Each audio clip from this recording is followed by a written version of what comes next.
The materials and methods section is a very important section in your dissertation.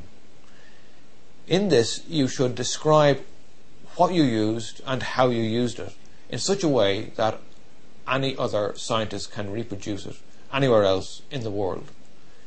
If an experiment is not reproducible, it is not science. And so the materials and methods is an extremely important section, because all the little bits and pieces of information that are necessary to get the thing to work should be included.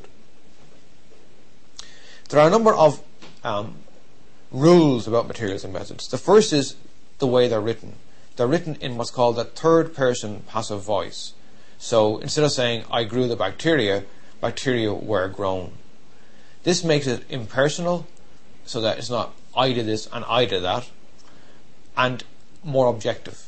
So it's anybody could do it in reality. The second thing to remember is to keep everything in an orderly fashion. So probably chronological in terms of your project, so what you did to begin with, and then the materials that you used, maybe as a list at the very beginning. When a technique has been really very well established and published many times, if it's detailed, it's best just to refer the reader to a reference or put it into an appendix at the back of your dissertation. There are a number of things to be aware of, and I have highlighted here how things should be written in the third person passive voice. So selective agar was made by dissolving this in that distilled water. So instead of saying I dissolved, it's the agar was dissolved. That's important. This student has actually now made a mistake, because they now say it is then sterilized. It should be in the past. It was sterilized by autoclaving, allowed to cool, and da. So the whole essence of this is it's third person passive voice. Another thing to remember is that while you are writing your method, there is no need to have a running commentary on what is happening. The occasional sentence here and there is permissible, but this student, for instance, has gone into great detail on the Zeal-Nielsen stain.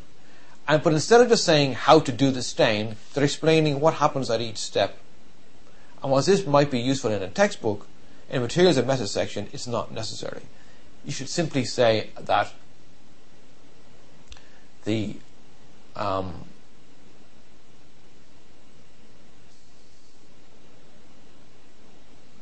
slide is fixed in heat, as opposed to saying, like when undergoing a gram stain. That's not necessary.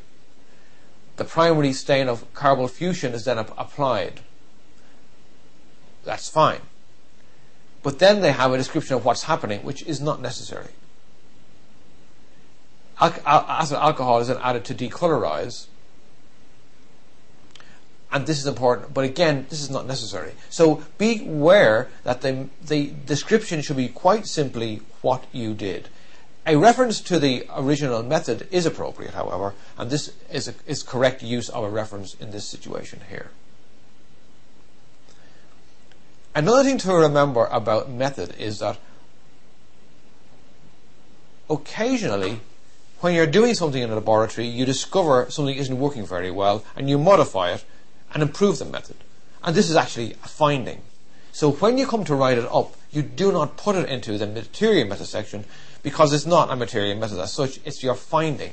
And here's a very good example. This student found something wasn't working well, modified how it was done, and then found out that you could modify the method and improve it. But it is not, it should not be included here. This graph is a result. You can quite clearly say that they have made some discovery here how to improve this method, and this method sits much more comfortably in the results section. So keep your materials method simple. Perhaps use bullet points, third person passive voice. Do not include your results, and do not have a running commentary throughout.